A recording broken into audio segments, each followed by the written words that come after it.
அறிவுள்ள ஜென்மமே. அறிவுள்ள ஜென்மமே நமக்கு இந்த உலகத்தில் பிறந்தது தாய் தகப்பன். சரியா?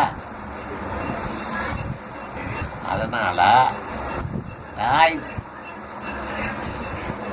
தாய் சிறந்த கோயிலும் இல்லை, தந்தை சொல் மிக்க மந்திரமும் இல்லை. அதனால் தாய் தந்தையர் பேச்சை கனிவுடன் கேட்பது நல்லது. குடும்பம் செழிக்கும்,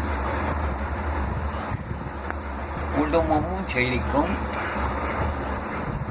குழந்தைகளும் நல்லா இருப்பாங்க. அதனால தாய் தந்தை சொல்லை தட்டாதே. வேற என்ன? வீட்டு மனை அவன் ராஜசேகரன் சுயமாக வாங்கிய மனை. அந்த வீட்டு மனைனா அது ஏரியாவோட சொல்லுவான். இப்போ சொல்லுவோம் துரைபாபு வீட்டு மனை. ராஜசேகரன் சுயமாக வாங்கிய வீட்டு மனை. சுயமாக வாங்கியன்னு புரியுதா அவனுக்கு? சொந்தமாக துட்டு கொடுத்து வாங்கின மாதிரி என்ன ஒன்று. ரெண்டாவது, தாய் தந்தை இருந்த வீட்டில் பாட்டன் எழுதிய செட்டில்மெண்ட். அந்த செட்டில்மெண்ட்டில் பேரன்கள் தான் இந்த வீட்டில் அளவுகோலோடு எந்தெந்த இடம் என்பதை குறித்து அளவுகோலோடு ஆண்டு அனுபவிக்க வேண்டியது. அதை 3 பேரமார்களுக்கும் 3 பேரமார்களுக்கும் பாகப்பிரிவினை பஞ்சாயத்தார் முன்னிலையில் பங்கிட்டு விட்டது. அந்த பாகப்பிரிவினையுடைய ரெக்கார்டு ராஜசேகரிடம் உள்ளது. ரெண்டாயிப்பிச்சா சீனா அப்படின்னு நின்று தருன்னு சொல்ல பயப்பதா?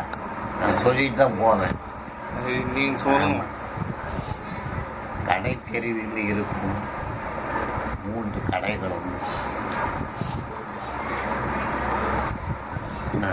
அனுமந்தபுரம் ரோட்டில் இருக்கும் வீடும் அப்பா சுயமாக வாங்கிய பொருள். சின்ன விஜயபாகம் மறுபடியும் பேசுறேன். சரி சொல்லும். சுயமாக அவர் வாங்கி கடையும் வீடும் கட்டியது. அவனுக்கு அப்பாவுக்கு ஈமச்சடங்கும் மற்ற கொடுக்கல் வாங்கல் கடன்களும் என் ராஜசேகரன் ஏற்றுக்கொண்டதால் அவன்தான் முழு வாரிசு. அதனால் நான் சுயமாக உயிர் அவன் பெயரில் எழுதி வைத்துள்ளேன். போதுமா?